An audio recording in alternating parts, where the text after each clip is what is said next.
Hockey on the Hudson Podcast, your Rangers Devils news. I'm Jake for the Devils. And I'm Drew for the Rangers. We're excited to have you back. All right. This is exciting podcast number two. It's going to be a lot of injury talk, so buckle in. All right, we'll start with a recap. I guess I will start because you started last week. Sounds good. Yep. All right, so we finished off talking about the Capitals. So we're starting, for me, at October 27th. This is Friday against the Sabres. I went to this game in person. It was really fun. It was a very back and forth game, but something very tragic happened. Nico Hischier caught a major shoulder to the head. It was a match penalty, and now Nico Hischier has been out ever since. We'll see. They're not. Who hit him again? Let me see. I actually forgot, and I was looking it up. But it's annoying to find. I remember you were very upset when it happened. Well, no, actually, I didn't think it was as scary as it ended up being. It was Connor Clifton. That's right. He got suspended 2 games. I was very upset by it because, of course, I mean, you don't go up and you see someone that. The hit didn't look as bad as it was. The thing that I was very upset about comes much later, and that was ridiculous. But pretty good game overall, back and forth. I think at largest, it was a 2-goal lead for the Sabres, and then it was just trading goals all the way till the end of the game. Eric Holla played amazing and basically just fucking soloed Buffalo because, of course, he did. But that was a really fun game. I was very happy to go there in person. I went with the Sabres fan and actually our editor here. It was great. And then next was the Wilds. We had a home and home with the Wilds. Devils came out on top, both of them, 4-3 in the first, 5-3 in the second. You know, kind of sloppy games. Takes a lead, blows it, wins barely, and always blows it to the end. I was very impressed with them still. They find ways to win. They're down their captain, but they're still playing really well. Then you come to the Devils Blues at a back-to-back off that second Wild game. This was where it got really ugly. I actually wasn't able to watch this game, unfortunately. I only caught parts of it. But we had a very, very tragic injury occur here where Jack Hughes goes out. He's streaking down. Jordan Binnington tries to poke the puck. And while I don't think there was contact, I think Jack Hughes tried to get out of the way, lost his edge and went crashing to the boards and injured his right shoulder. And so this was the shoulder he injured a while back, I believe. 2 seasons ago was that, against the Kraken. So it's a little scary. Once again, not too much word. They keep repeating that they avoided a worst case scenario. So we'll have to see. We'll talk more about it later, but Jack Hughes is out. And then the Devils just cannot rally from there, and they get kind of just straight up beaten by the Blues 4-1. Not really what you want to see playing against a 4-1 team, but you know it happens. And then so with Jack Hughes, yes. Sorry, I was just gonna cut you off real quick just to mention. I just watched the clip in slow-mo. I know exactly what happened here. Yeah, he takes a shot, and as he's taking a shot, he got like just a slap on the shin from the defenseman, and the puck goes off the goalie and back out. And as Jack Hughes, he takes that lunge forward, and as he's doing that, he puts all of his weight down on his stick, and he kind of misplaces his other leg. And so he had all of his pressure going down to that side, trying to get the rebound, and fell to the ice and went right into the board. And he was moving quick. He was too. So that's just unfortunate. And his right shoulder got crunched. Well, yeah, I hate watching those. Yeah, those are hard to watch. And of course, he also got back on the ice for the next shift, and then a Blues player just kind of skated up and trucked him, and so he was just like, "Nope, nope, not playing." But yeah, now he's listed week to week. Blackhawks game, Devils just kind of outplayed them. Game was closer than it should be at 4-2, but they were outplayed. Curtis Lazar was looking amazing. Max Willman, actually, he was the call-up to replace Jack Hughes' first game in the NHL. He scores on a breakaway. A very impressive, not so impressive second game for him. So then the last one, really quickly, we were playing the Avalanche last night.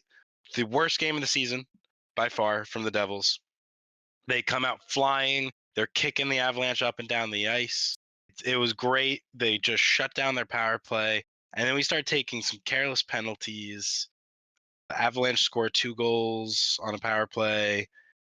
Not pretty. And then this game gets completely out of hand. I mean, completely out of hand. The refs had no control over it. Boarding call after like boarding call. Everyone's getting trucked from behind.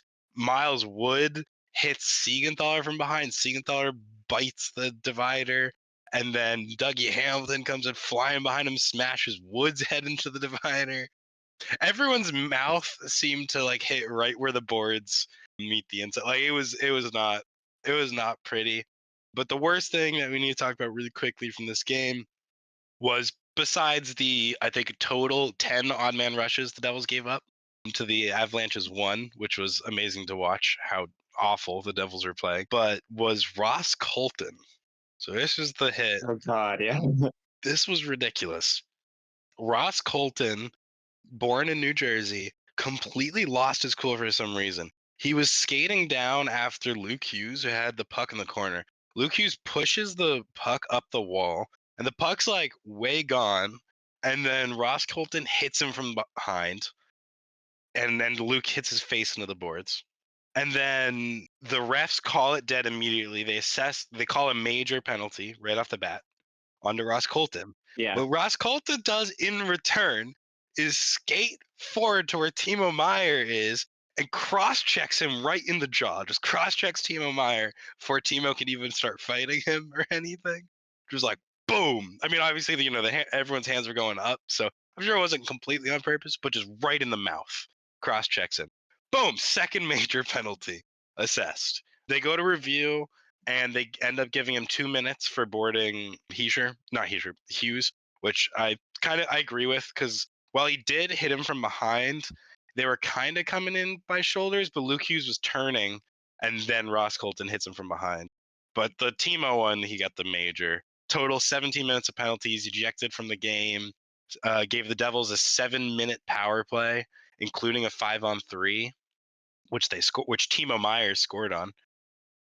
Yeah, it was bad. It wasn't pretty.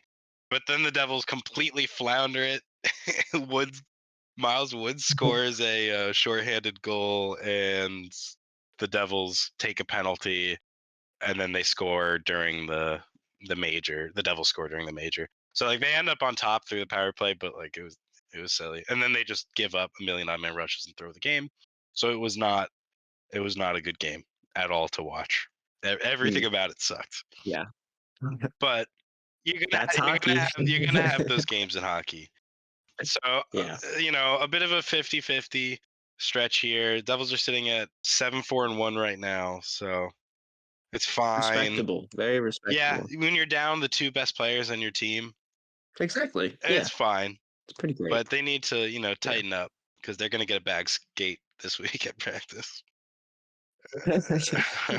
All right, take me to the Rangers here.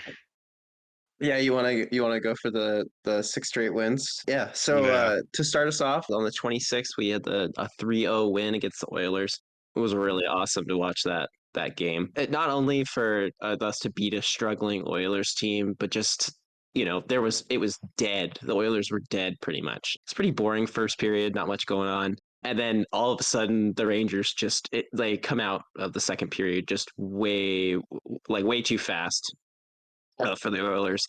The Panarin Lafreniere Hedl line, or Panarin Hedl Lafreniere, is one of the best lines that we have. It's so good, and Lafreniere looks so amazing, and it just dominated the Oilers like the entire game. And they ended up scoring. I think they scored 1 goal, and then also they score. That line scores 2 goals. Can't remember. Whatever. It doesn't matter. We still won 3-0. So there is one thing I want to talk about from this game, though. Will Cooley, the rookie, he had a goal that was overturned. So call on the ice was good goal. Gets called back over a kicking motion. Now, I don't have a video. I looked for video to show you this as well, unfortunately. Basically, what happens is the puck gets thrown in front of the goaltender as Will Cooley and a defenseman are shoulder to shoulder. And Will Cooley, it goes through his legs because he's locked up with the player. And the player turns Will Cooley, and Will Cooley's back leg comes around, and the puck hits his back skate and goes right through the 5-hole and into the net. Now, right as this is happening, right as the puck is going in the net, he's getting like muscled down to the ice. So he drops to his knees. So it kind of, in fast motion, it kind of looks like he like directed it a little bit more than should, but it was definitely a direction that if he did anything. But at the Yeah. same time, he was being pulled by another player. So it's like that would have had to have been an incredible kicking motion, like a soccer flick for him to be able to put the puck in like that. And of course, the Oilers coach, they're down 3-0 at the point of this game. He challenged the goal, was yelling at the refs the entire time, and then the goal gets overturned. And instead of just being like giving the refs like a thumbs up or something, he keeps yelling at the refs and keeps rolling it. And he was like rolling his eyes at the refs when they skated away from him. Like, dude, you're down 3-0. Your team fucking sucks this year. Have some dignity and just shut up and move on. Yeah. Like it was so lame to see that. But anyways, that makes it third straight win for the Rangers at that point. And then on to the Canucks.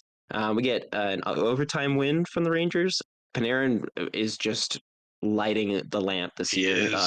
Every single goal he's had has been like just a ripper or just like a beauty of a tip or something like that. He's just having an amazing season. And it ended up going the Rangers ended up going down 2-1 from a really good shorthanded goal from Tyler Myers. It was almost a complete solo effort from him against the entire power play team or the power play unit of the Rangers. I had to give him a little shout out for that.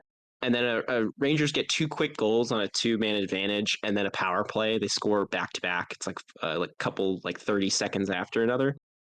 It gets tied in the last couple of minutes of the third, which is unfortunately just a Rangers trope at this point to have the opposite team score a goal at the end of a period like that. And then with like barely a minute left, Keandre Miller comes screaming down the ice in overtime with Chris Kreider, and Chris Kreider just gives him this perfect like blind backhanded pass across the front of the net, and Miller just buries it, and that gives us our 4th straight win. Pretty awesome. I do love Miller, especially when he's scoring. And then we had an overtime 3-2 overtime win against the Jets. Started out with another Panarin goal. It really like defensive second period, just not much going on there. We ended up going down 2-1 at the beginning of the third. It was not great because we had been leading like the entire game, and all of a sudden just down 2-1. And then with 7 minutes left, Kreider rushes the net and he tips one. It was just perfect. Kreider just being really consistent this year and scoring when he needs to. Big goals for sure. And it goes to OT with the Rangers have to kill a penalty through off of like a really bad trip call. It was one of those where like player just kind of like smacks his shin pad a little bit with one hand, and the player goes down, still down, literally goes down for like barely even drops his foot, still has control of the puck, still gets a shot off, and of course that gets called for a penalty. But it doesn't matter anyways. With less than 25 seconds left, Zibanejad gets his first goal of the year and scores an OT winner. Pretty awesome, making it 5 straight for the Rangers at this point. And then the Canes, this is a fuck fest, this game. I have no idea how this game went on the way it did without the Rangers absolutely beating the shit out of the Canes. But we'll start with the Sebastian Aho and Adam Fox, because that happened first thing. So from what I saw during the game and like right afterwards, and I watched a bad clip afterwards, I'm not going to lie, I totally thought Sebastian Aho was at fault for this, like seriously trying to take a player out. They went knee to knee. Jake and I have talked about this. It looks like definitely Adam Fox didn't do himself any favors by trying to slip past him. But at the same time, it was like just watching the clip of Sebastian Aho freezing and bracing into an impact where he knows he's going leg to leg. It was like, oh, dude, like not even trying to get around him. And I get it. You're not trying to let the player go by you or anything like that. Fox was the one in motion. So exactly. he really shouldn't be the one who has to deke out of the way. It's just a bad situation Yeah. for the both to get caught in my opinion. Exactly. And the very least, it actually there have been I was watching some other clips that were like kind of similar to that one. It should have been an interference penalty. Like that's from what I've seen of other clips and other interference calls that have been going around. So for nothing to get called was stung really badly. And Adam Fox came out for like one more shift, I believe. And I think he blocked a shot, and that was it. So he's been out since. He's been put on long-term injured reserve. So there's been that. And then we'll move on with this game. Some more stuff that was ridiculous. Kreider makes it 1-1 or 1-0 with a power play goal. Seth Jarvis scores halfway through the first to tie the game. And then there were some more missed penalties. Trocheck, within the span of like 2 minutes, he gets smacked in the face with a high stick, like just a blatant high stick, where the guy, it was on a follow through, and he swung his stick way too far up, and it smacks him right in the nose. Blood is pouring from the nose, but there's no call on the ice, so you can't go back and overturn that call to make it a double minor. That's how it works in the NHL, I guess. So he's on the bench getting stitched up, and by the time he's done getting his nose getting stitched, he gets sent back on the ice. He immediately gets high sticked on like the chin and starts bleeding, but no call. And so he's like looking over at the ref. His glove is like full of blood at this point, and the ref is just like, I didn't see it, blah blah, whatever. And so he gets stitched up again. He comes back out on the ice and gets hit in the cheek. And now this one was like not as bad, like obviously, but still, it drew blood and it was a high stick. And it was like Trocheck, I've never seen him more pissed off in my life. And he's like one of those players that plays mean and mad, yelling and screaming at the ref. And the refs like told him to sit down. I watched that happen. It was fucking weird. And then about like 10 minutes later, at the end of the second period, Miller gets high sticked in the mouth, and it has, blood in his mouth. He's like pulling, blood out of his mouth and showing it to the ref, and the ref's like, oh, I missed that. So it was all within like one period that all happened. And then right as the third period started, because they went over it in detail during the intermission report, the third period started with a refs you suck chant. Love so that was awesome. That's a classic. Yeah. Right after that, H.o.t.H gets hit into the boards and goes off for the rest of the game. I think it was his hand. Not quite sure. I'm hoping it's not his hand because that's a reoccurring injury for him. But total cheap shot from D'Angelo, by the way. Or not? Or was it? Was it Tony? No, it wasn't Tony. Was it? At this point, who was it? I mean, definitely sounds like something D'Angelo would do. I know. I'm pretty sure it was D'Angelo. I just didn't write it down. It was one of those where it was like away from the play and just bonehead, it's got to be D'Angelo now that I described it. And then they actually get called for that one, thank God. Actually get called for a roughing penalty.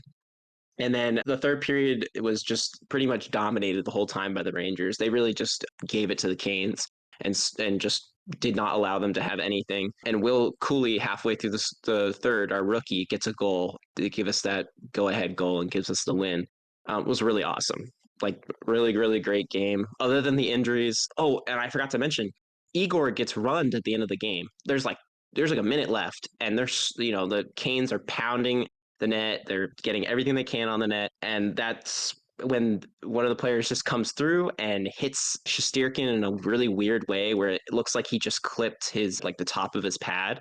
So it pulled his leg back, and he was down on the ice for a minute or two. It has not returned since, again, which sucks for sure. And then another cool stat I learned during this game was I don't know what the standard is for players skating, the distances skated during games, but he skated 3.5 miles during the game, which is pretty crazy, I think. I mean, you only run about like 1 or 2 miles during a soccer game. So what is the average? 3 miles. All right. So a little bit more than that. But anyways, that's the first time I've heard that stat before. And it's kind of crazy that players skate that much during the game. Oh, wait, sorry. 5 miles? Wait, oh, God. 5 miles, actually. Apparently. So why would they show that stat? Apparently. Why would they show that stat? Oh my God. I remember them showing that stat and I was like, oh, that's actually really cool. Like, I'm going to mention that on the podcast. Making me look stupid, fucking MSG. God damn. Miles every game. Anyways, so that's our sixth straight win, which is really That is awesome, and that amazing. makes it 8-2. 8-2 in the first 10 games of the season. One of the best franchise starts we've ever had. Also, during all of this, I would just like to mention Panarin has not gone without a game without a point. So he That has is amazing. a franchise record for points scored in a row to start a So season. So really cool he doesn't there. have a lot of like multi-point games then. I mean, he has a good amount. He has a healthy It's dosage, but not yeah, right. like too much. Previous years were Panarin playing like 2 to 3 points per game, or not per game, but like every other game, and just not Yeah. scoring like every game. So I'll take the consistency over the blowing up like every other night. Yeah. I agree with Which that.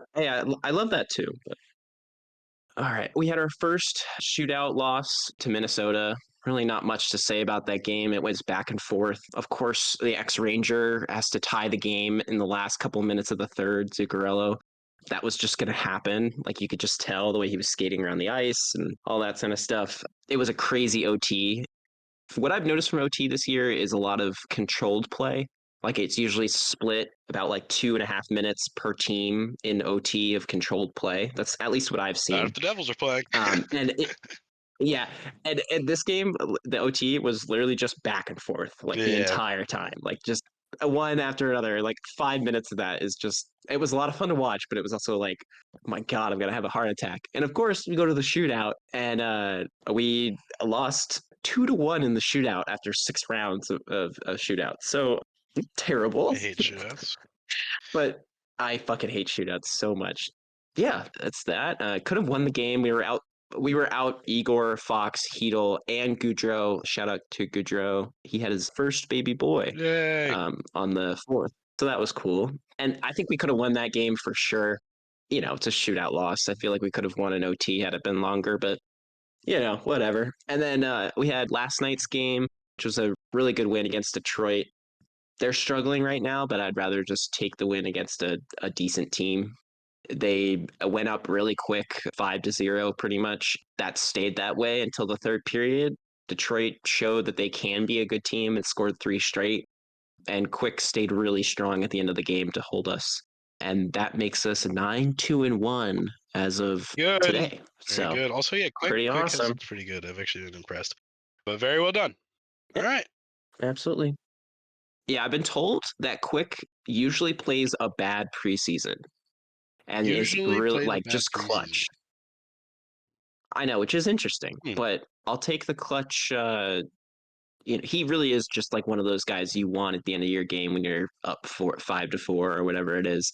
He's so good at stopping like the rebounds and stuff like that. So really cool. Sure. All right, so let's move on to talking about the individual players on our team. Like, I'll give one, you give one. Good, bad, doesn't really matter. I can start us Absolutely. off here with Curtis Lazar. Why not? He has stepped into a very important role. He's playing on the third or second line right now, depending on the game. Obviously, down 2 centers to kind of mix around a bit, but he has been playing Mm-hmm. really good. I didn't love most of his play last night, but I didn't like most of anybody's play last night. So fair enough. But he has, he's got 2 goals on the season, 0 assists. Not his job, but he plays really sound play in the defensive end. He's been really good at breaking out plays for the fourth or third line, depending on what he's playing on.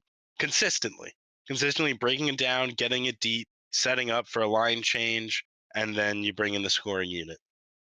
I'm very impressed with his play, especially since he's a role guy for us. He's stepped up big time this year. That's awesome. I'm going to do a 2-for-1 just Sure. because I mentioned these guys last week. Will Cooley, the rookie, just a little update: 3 goals, 1 assist in 12 games. Really awesome. And he's Amazing. always a presence on the ice, which is really big. And for a rookie, plays incredible on the 4th line.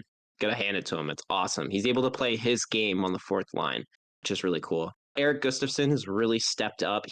I knew from the preseason he was going to be, that like second power play unit leader, like quarterbacking.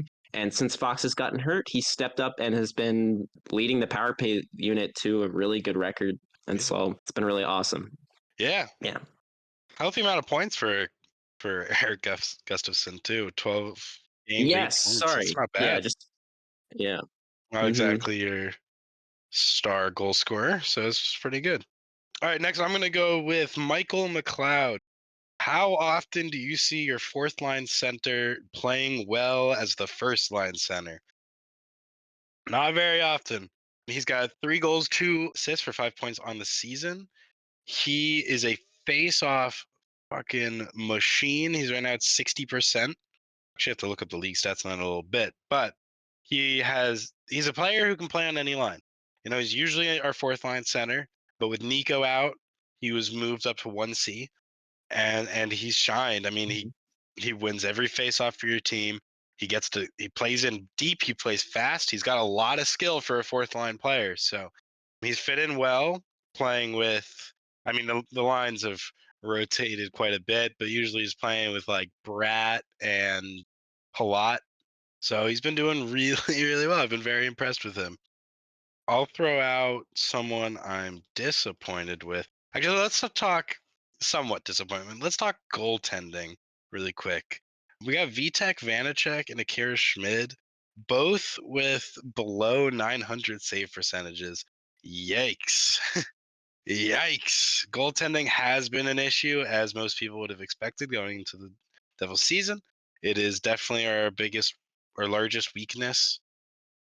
Vanacek with a 3.29 goals against, 893 save percentage. It's not great. You want to see some bigger saves out of them. They have, like Vanacek especially, has been hung out to dry plenty of times this season. But you want to see those big saves. Few too many softies going in. Yeah. As of right now, you guys are 4th from the bottom of the league. Yeah. In save percentage. So combined save percentage. So yeah, I would love to see those numbers come up a bit. Tell me about Definitely. The Rangers, on the other hand, are the complete opposite. We are actually 4th in the league in save percentage. There you go. Combined save percentage. Having this duo is just nuts. Like when we picked up Quick this year, I was a little hesitant, and especially after the preseason, I was very hesitant. I was like, this is going to be his fall off year, and he's proved me wrong. I think he's put up 2 shutouts, if I'm not mistaken. Let me get that right, just so I'm not spouting nonsense. Are you serious? Oh, just 1 shutout. No, shootout state. That's shootout stuff. Where's the shutouts? Jonathan Quick has 1 Is that shutout. really not on ESPN? His 1 shutout. Yes. Okay. He almost got the second one. That's right. They scored at the end of the game. He deserves like 3 or 4 shutouts. There have been a lot of collapses kind of near the end of the game, or just weak goals that go in against him that, I don't think he should have gotten, but like a lucky bounce off a leg or something. And then Igor Shesterkin has just been Igor Shesterkin. I think he's done great. He has two losses, which are hardly his fault. You can never really say it's Shesterkin's fault very often. Not very often, no. Yeah. Although that was something I heard a lot of Rangers fans say last year every time the Devils beat them. It's like, man, why is Shesterkin so bad right now? Dude, no, that's even the funniest thing is I heard that, and it was like, but you're going up against the Devils, one of the most talented, skilled teams in the league. Of course, they're going to put in goals that you think your goalie should have saved. Like that's their job. I love hearing that because obviously I have a lot of Rangers fans around me in New Jersey, so that was always fun to hear from like my brothers and stuff. That was great. Oh my god. I'll do 1 bad from our team, and then my rest of them are from other teams, just so you know. Papo Kako, and while this isn't necessarily a bad thing, I just think he's someone to keep an eye on in that trend of maybe starting to get. I don't know, because if you look at his stats right now, he's 2 points in 12 games, 1 goal, 1 assist. He's been playing with Kreider and Zibanejad, so he's been like and if you could put roles to that line, it would be Zibanejad scorer, Kreider just making a mess in front of the net, and the workhorse is Capo Caco. I don't know how he hasn't gotten more assists because he's definitely been part of the play and everything. He's been like 3rd assist, the guy fighting on the boards to get the puck out, and then it ends up as a goal, all that kind of stuff. he has not been on ice for a goal against. For 12 games, that is incredible.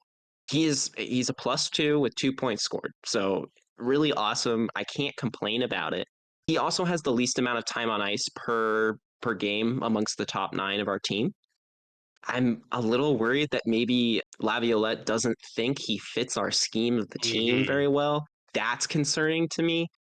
But I can't really worry about Capo Caco when Lafreniere is doing so well. I think they're both doing very, very good for who they're supposed to be as players eventually, especially Lafreniere right now. But Capo Caco just needs a little bit more like marinating time this season, I think, and to find the right line mates as well. Like And be given the last night was a opportunity. lot better. Yeah. They moved around lines a little bit last night, and it worked out for them. I scored 5 goals last night. Kako was not part of that, unfortunately, but as he gets used to that lineup again, and also the other thing is he hasn't been playing on the first power play unit where Lafreniere has gotten that shot, Mm-hmm. and I would like to see him on that first unit as well. So yeah, that's my Capo Kako talk for the week. Gotta have the Capo Caco talk for the for the week. Yep. I guess just really quickly, I'll touch on. We'll go into detail, but Alexander Holtz, very impressed. He is getting Mm-hmm. better and better game after game. Rough game last night, but he has been really good. 5 points in 12 games, pretty damn good. Playing on the third line, actually sometimes even on the fourth line, but he's been impressive. That's it for that. Yeah. Just gonna say very briefly, Artemi Panarin this year. This man is in Hart contention, and I think he will stay in Hart contention. Yeah, or It's not he even a just hot got. take, No, man. it's not. He definitely will be. He just has to cross his fingers Jack Hughes doesn't come back next week. Because he's Yeah, still really. not beating Jack Hughes in points with 3 more games, by the way. Yeah, I know. It's crazy. But And Bears then with I me. was gonna mention, talking of Hughes, I was gonna talk about Quinn Hughes because we played the Canucks this past couple weeks. That dude is a stud. I mean, he is literally the Yeah, only reason why the Canucks are doing well. And I know they have Pedersen. JT Miller and Pedersen, but Quinn Hughes is just He's a dog. he controls everything more than any other player that I've seen. He reminds me a lot of Cale Makar about how he totally controls the team. It's not like Adam Fox where he controls the play. Cale Makar, that's kind of the step I feel between him and Fox is Cale Makar can control an entire team throughout an entire game. And Quinn did that. Yeah. I mean, he's just so good. No, he's amazing. So good. Actually, interestingly, to list the exact point that we're all 3 of the points we've been talking about with the Devils, the Rangers, the Canucks, the top 10 NHL scorers right now is Kucherov, Pedersen, Jack Hughes, Quinn Hughes, Artemi Panarin, Jesper Bratt, Austin Matthews, JT Miller, and then Mikko Rantanen and Mitchell Marner. Wow, that's a lot of Devils, Canucks, and Artemi Panarin. Yeah, dude, it's really weird year. Like a really weird Yeah. year in terms of teams Yeah, definitely some getting points. runaway players here. Of course, Nikita Kucherov just has to have 22 points. Oh, but Pedersen, I mean, 21 I points just is don't crazy. understand how is Tampa doing well? I haven't even looked at them. I think that they're doing fine. They're 6-3. They're 6-3 Yeah, and 4, 6-3, yeah. 4. And not doing so well in extra time, but they're doing Yeah, what's going fine, on I there? Goddamn. guess. They definitely want to get that record a little better. They have lost more games than they've won, but they do have 16 points. Yeah. See the overtime they were all overtime losses, not a single shootout Mm, loss. Goddamn. damn, gotta tighten up that 3-on-3. Yeah, definitely. Oh, one honorable mention here before we stop talking about individual players. Jack Campbell at 5 million Put AAV, on one waivers. and 4 in 5 games. Cleared waivers. Of course, he cleared waivers. Ain't nobody He taking cleared that. waivers. Ain't nobody taking a 5-year, $5 million contract for that. Oh my god. So it gets a 2/3. So his cap hit is a 2/3 cap hit. So they're still eating $3.8 million in cap for Jack That is Campbell to be in the brutal. AHL. It's absolutely brutal. Why even put him in the AHL at that point? That might have been one of the dumbest cap moves I think I've He ever seen. is, yeah. He's just not. He's not a good goaltender. He's very streaky. He's always been very streaky, and then when he's in Edmonton, Yeah. he's just bad. Like all of Edmonton is. because Edmonton's bad, apparently. Cursed. The curse to be in that They're city. probably going to lose to the Sharks this week. And who, by the way, congratulations on their first win. The Sharks The first have win of the won. season, They have baby. beat the Philadelphia Flyers 2-1 last night. And now they are 1-10-1. Congratulations, San Jose. I am so sorry that you Here, have let's to break down deal that with this game. team. Break down that game. We had a goal from Anthony Duclair at the beginning of the first period. Then in the second period, with 4 minutes left, Eklund scored, and then Joel Farabee like right after that, and then that was So it. here's what I'll say about it. Admittedly, God! the Sharks did not win that game. Mackenzie Blackwood won that game. Yeah, really. 39 shots from Philly, 19 from San Jose. What on earth is All happening in 3 San Jose? points that they have are all because of Mackenzie Blackwood solely, which is amazing. Also, dude, this game is weird.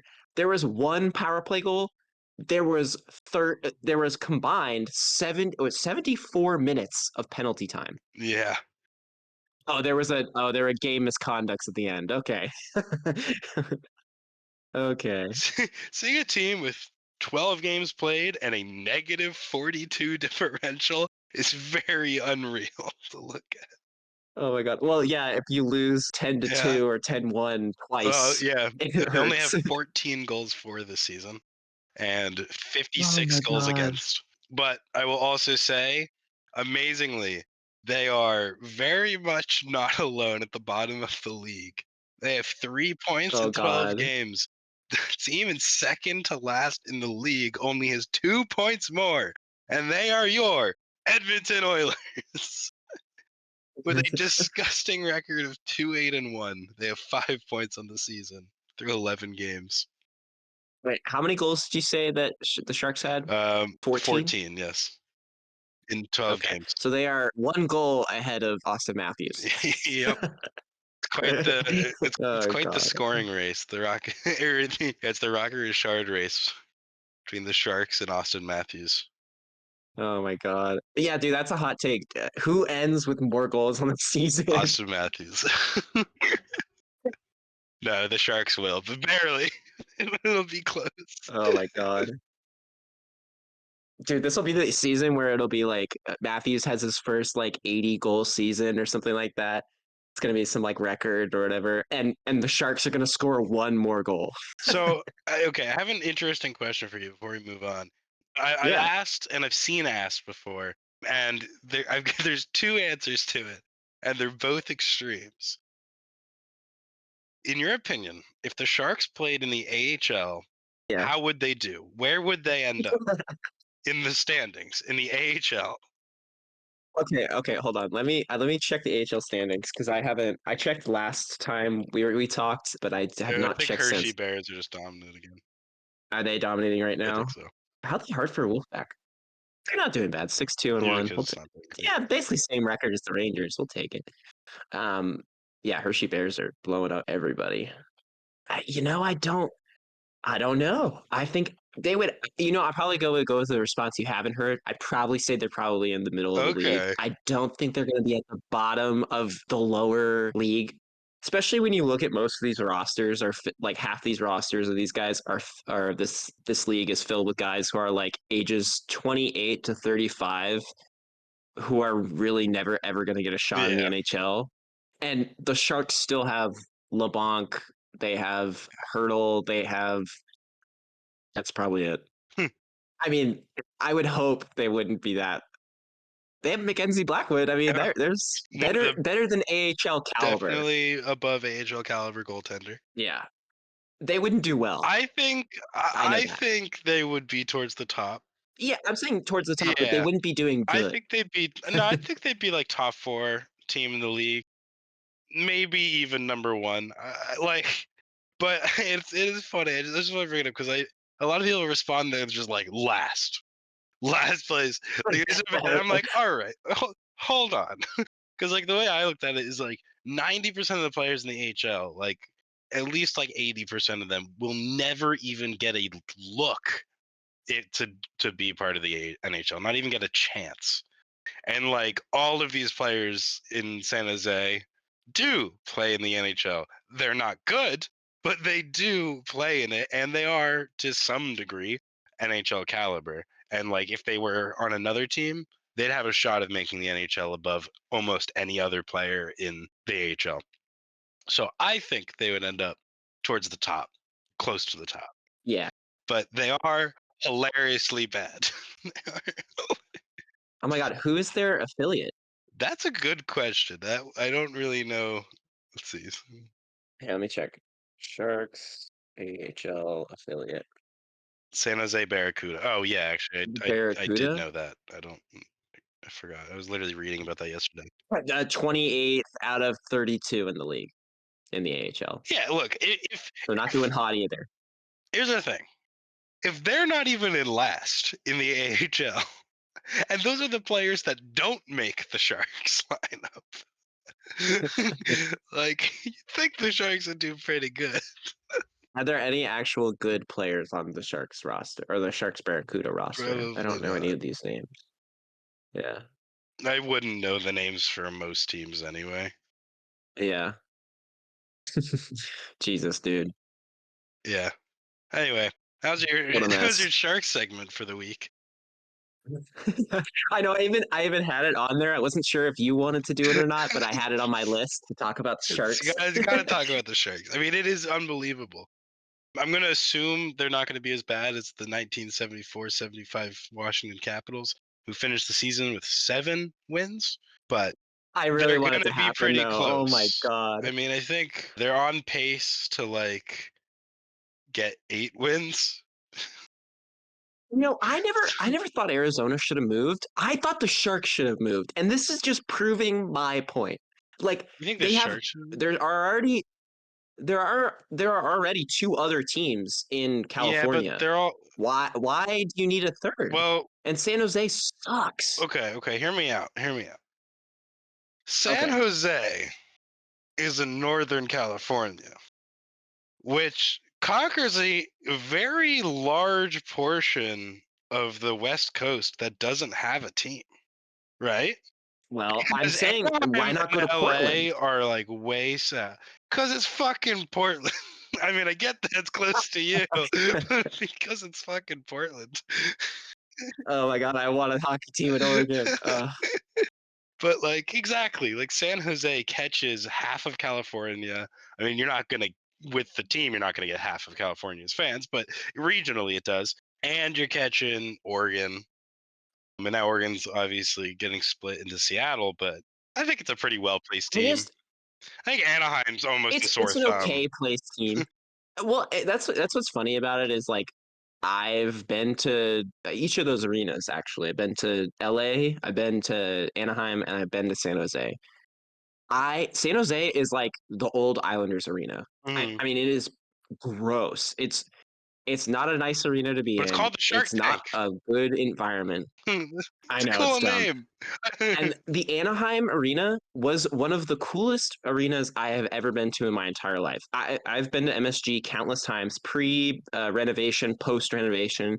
I've been up on the catwalks in MSG. I've been spoiled there. But being in the Anaheim Ducks arena, it's a bit smaller and a bit more like cozy. It's not like An compact. I'd call it interesting looking cozy. arena from the Um, outside. it is Yeah, gorgeous. It's away from everything. You park in its own it's really parking cool. lot. It's it's so nice. It's like going to the Angels arena. It's right. It's actually in the same area. It's really beautiful. Really, both of those stadiums are really cool. LA is just like an LA. You feel like you're in the convention center. It doesn't feel very special in LA. I've been to It's several really cool. games in that arena. Mhm. To me, Anaheim has a lot more going in the area. There are a lot more diehards in Anaheim for the Ducks than there are That Sharks fans. makes sense. And honestly, I wish Anaheim just wasn't as close to LA because I mean, it's a great rivalry, but spread out the California. Like if they were in, God, I would never want to put a team there, but like Fresno or Bakersfield, you get that middle of the state, you know?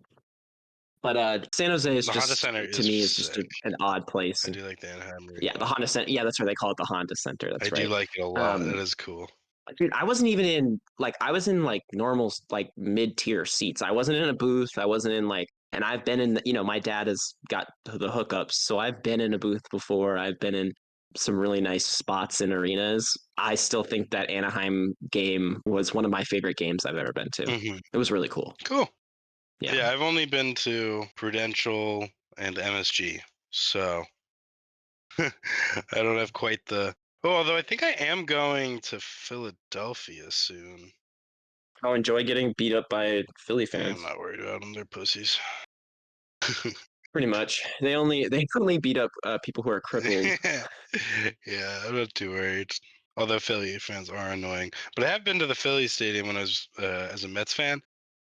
The Phillies arena. I don't remember exactly what it's called. That thing is beautiful, like Liberty, whatever. It's amazing. Liberty Field, maybe. Okay, so I just did a little bit of Yes. light research on this. So I gotta. San Jose has about twice the amount of fans that Anaheim Yeah. does, Okay. but Anaheim does have a Stanley Cup, and the Sharks don't. Yeah. Also, the Sharks fan base is much more spread out. Anaheim's very Yeah, nuclear because, well, it's a fucking Anaheim. yeah. Oh my god. Right on the All edge of right. LA, Well, and it's mostly Disneyland. mostly Disneyland and theme parks. Yeah, California All Adventureland or right. whatever. Knott's Berry Farms and the Six Flags California Adventure. Yeah. One thing I have on here is, do we think McDavid can save the Oilers? Because he was No, out for a little bit. Oh God, I want to just make sure he's back. he I is. think he's back, but he's still injured, right? I think he's playing I injured. don't Some know. people have been speculating. Maybe he hasn't been doing anything wonderful for my fantasy. I won't lie, but Yeah. also my fantasy is pretty devastated right now with Jack Hughes down, Oilers being garbage.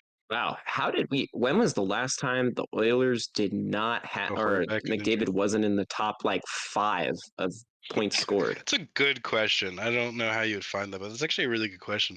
I don't know. He's only got 10 points on the season. Like that. Oh, That's bro. that's wild. He's got like On how many 5 games players played that though? double him in 9 games. Jeez, yeah, that's rough. Yeah, for him. That's still over point Yeah, per for game. him it's rough. For him it's rough.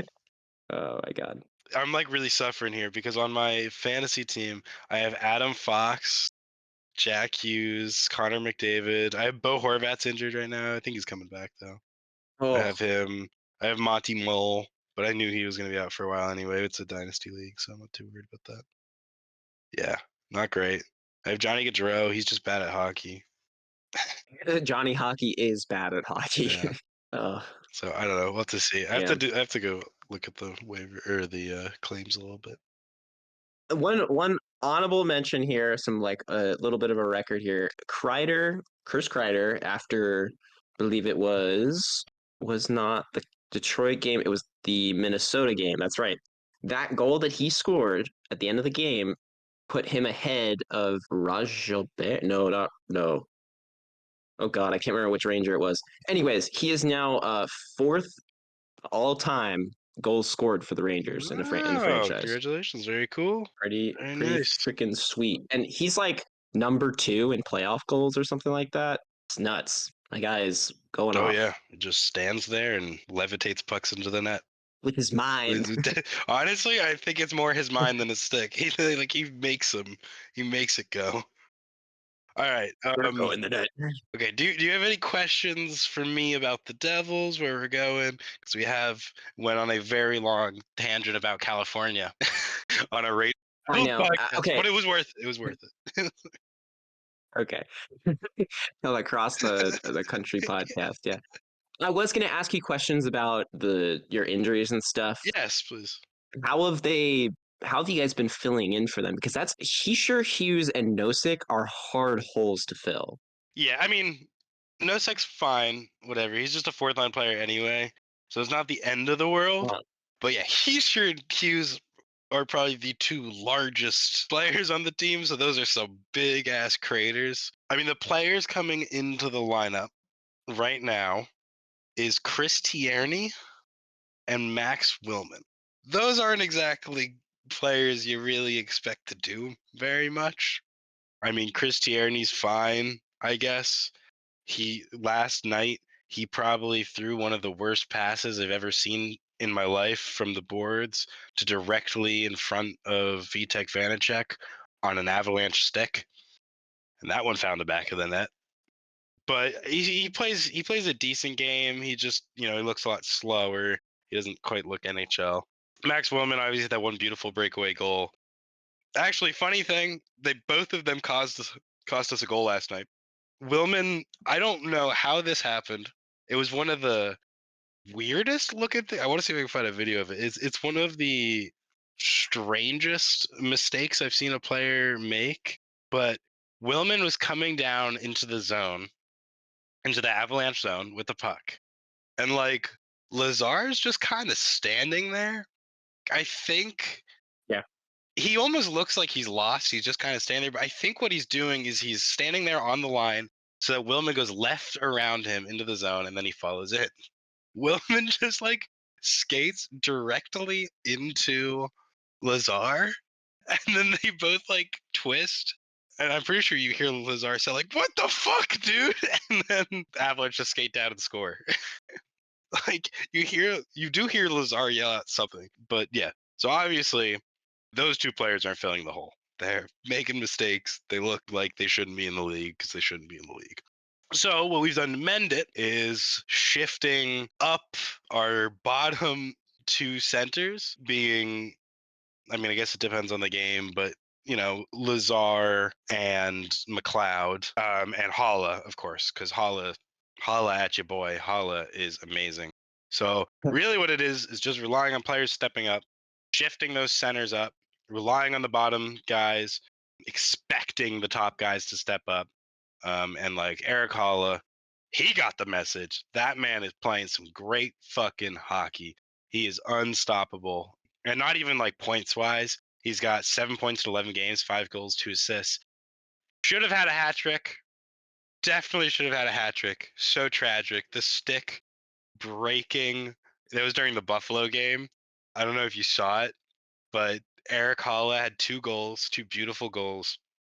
And they're trying to get it to him, but Eric Holla blocks a lot of shots. So he's coming in on the empty net and he shoots it. The stick snaps in half. And he doesn't score. The hat trick securing goal. It was very tragic, but he plays amazing. Yeah, Trocheck almost scored a hat trick, and he literally just got muscled out. There was an empty net, and he was carrying into the offensive zone and didn't just shoot it right away. He like waited to get a clear shot, and of course gets muscled and wasn't able to get the shot off. And it's like, oh, dude. Yeah, that's rough. We can't fill the holes, I guess, is the real answer. But it's just expecting people to step up, and some people are, some people aren't. Timo Meyer's been stepping up. John Marino's been stepping down. That's good to hear. Tyler Toffoli, I mean, he was already stepping up before, but he's amazing. He just doesn't stop scoring. He's got 8 goals.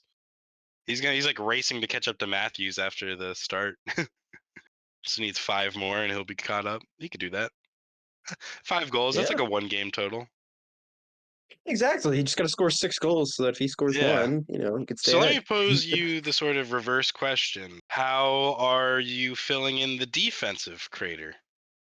And I'm including goaltender in here as well. Yeah, absolutely. So I'll start with Quick since we talked about him, and I can just briefly go over. He's been great. He's been being kind of the old Quickie self, which is really hard to play against. A lot of Quick gives a lot of rebounds, but he always, not always, but I mean, like almost always is there to save that next shot.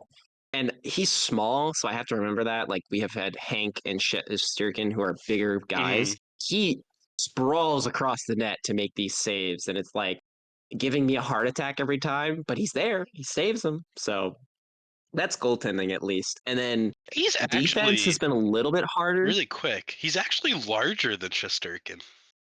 Really? Because he looks smaller in the net. I bet he might like wear way smaller. Wear thinner gear.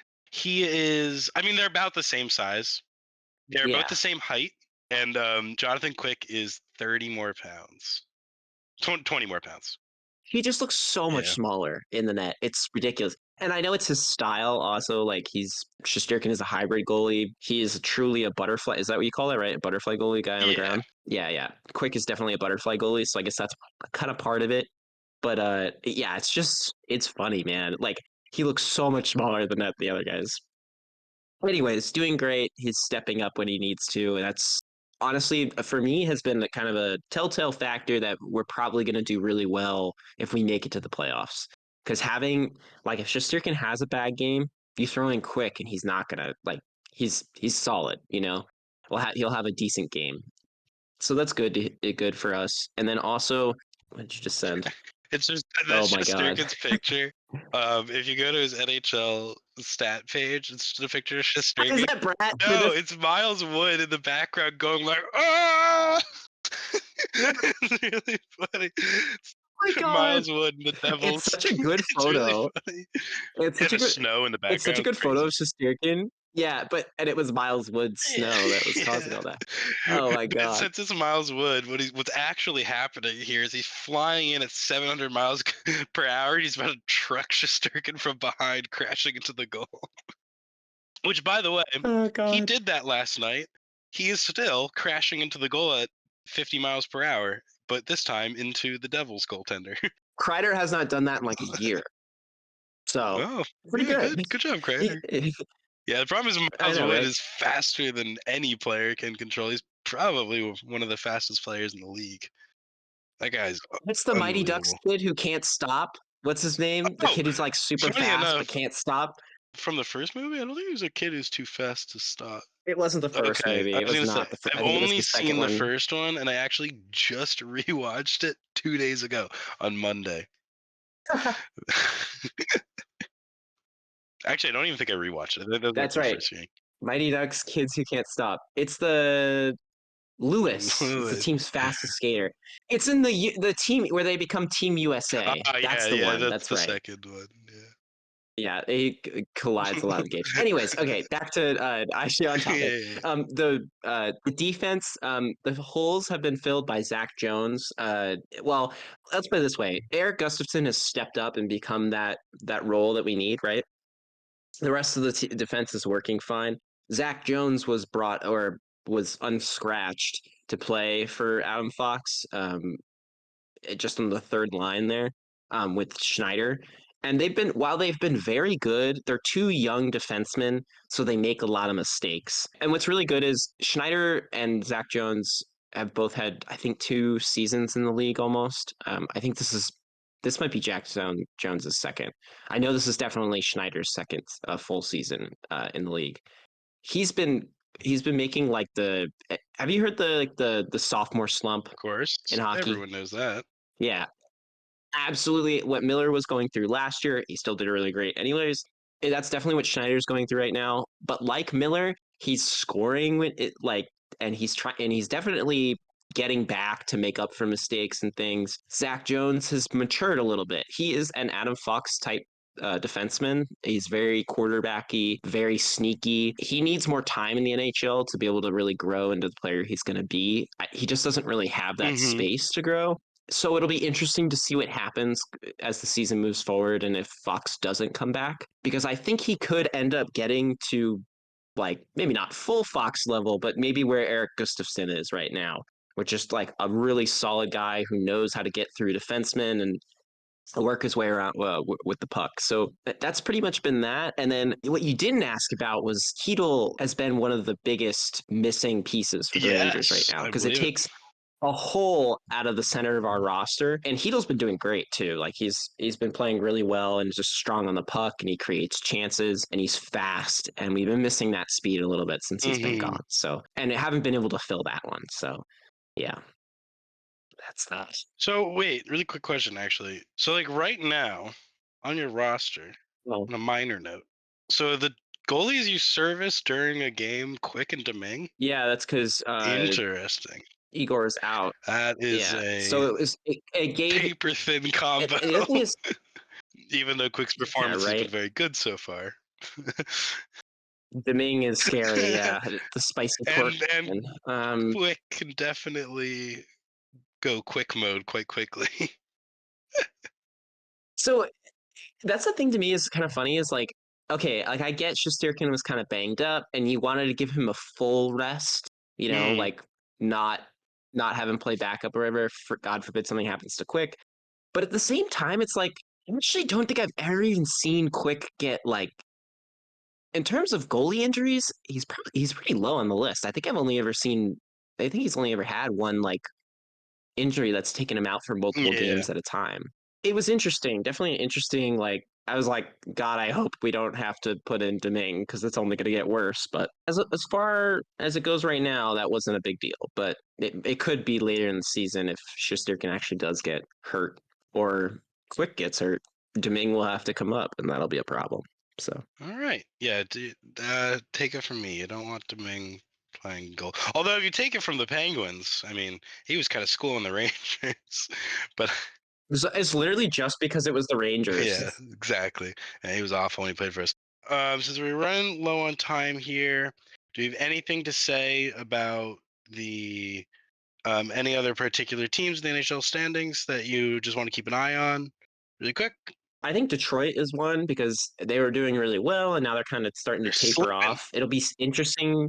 Yeah, it'll be interesting to see where they end up because they have that skill. I mean, we played them and they showed in that third period they can come back Mm-hmm. and they can be, a problem for teams to deal with. It's just whether or not they can play a whole game every night.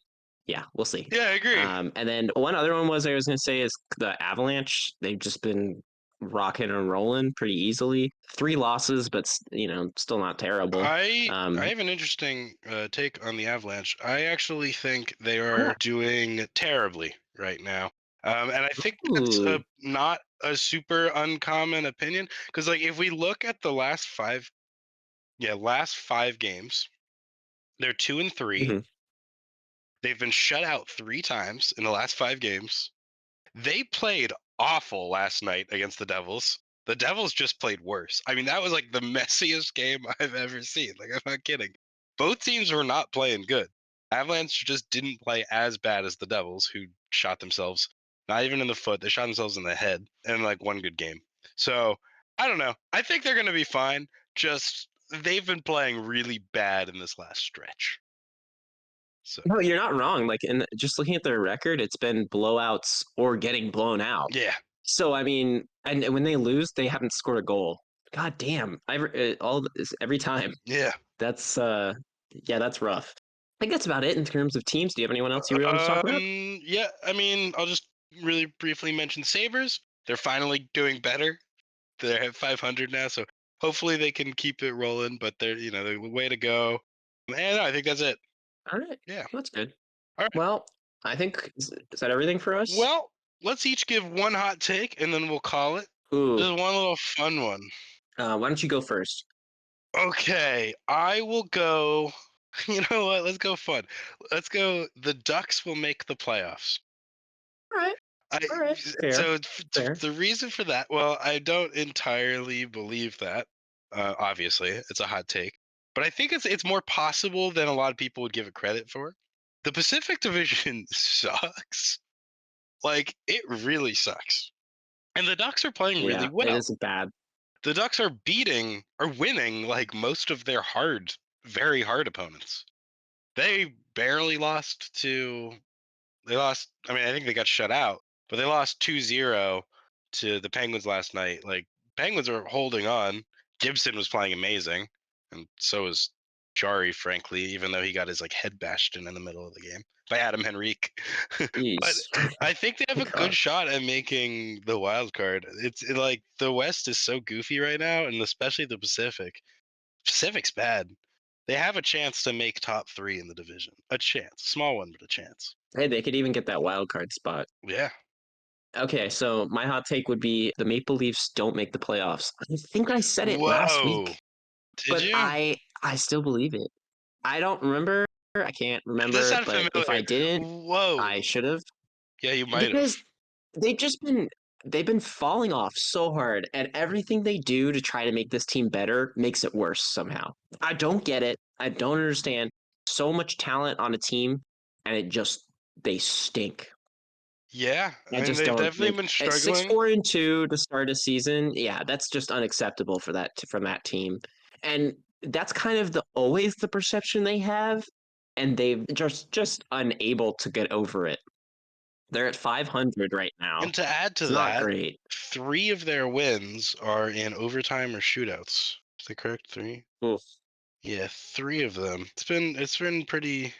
They're running it close. They don't have the easiest schedule in the world, to be Another fair. thing that is a very big problem for them right now is they are not getting any scoring from anyone under the second or the second or third the second Well, line, I second mean third line. that's always been the And Maple Leaf. and I know yeah, that's always been the Maple Leafs, but at the same time, like there's still a second line that doesn't score goals, and it's just like insane that they don't score the That's true. same degree as. I mean, if they did not have Austin Matthews, that kind of caliber of scorer, they would be bottom. They would be probably at the bottom of the league at this point. Hmm. Yeah, I just don't see them making the playoffs this year Yeah. unless they make some really big changes. I think they'll be okay, but they definitely have a good shot to miss. But like, you're gonna need the Bruins to not fall off. You're gonna need the Lightning to get better. You're gonna need Never bet against the Bruins, You're gonna Jake. need the Red. I don't bet against the Bruins. The Red Wings need to not fall off. The Panthers need to get better. The Sabres need to get better. That's the only way they miss. If all of those teams stay good, and like I can see one of the Panthers, Red Wings, or Sabres, or Bruins even falling off. You need all of them to perform Yeah. well, or you need. I mean, you don't necessarily need all. You need the Metro to take 5 spots in the playoffs, Hmm. which like probably won't happen. You're gonna get the Rangers, the Canes, the Devils, and what? Like the Islanders and Penguins is your best shot? And both of those teams are not doing so hot. I mean, the Islanders are doing okay, I guess. They're 5-3-3. The Penguins are below 500. I mean, the rest of the Metro is below Yeah. 5. Actually, Capitals are post 500, barely, but so I hope so. That would be kind of funny, but it's unlikely. But it would Definitely. be funny, and that's why it's a hot take. All right, last thing before we go. Hmm. The next edition, we have a Rangers Devils face off. We will have a game to review between the Rangers and Devils. So get excited for It that. is about time. Yeah, that'll be really fun. Hopefully, the Devils have their players. It is about a week and a half away, I believe. Yeah, and yes, it's in 10 days. Yeah, we won't have Fox, but hopefully we have the rest. So Yeah, we might. I don't know. They've been so hush hush on the injuries. Who knows? All right. Thank you for listening. Thank you for taking your yeah, time thanks out of your all. day. Hope to see you next week or in 2 weeks. Bye. Bye.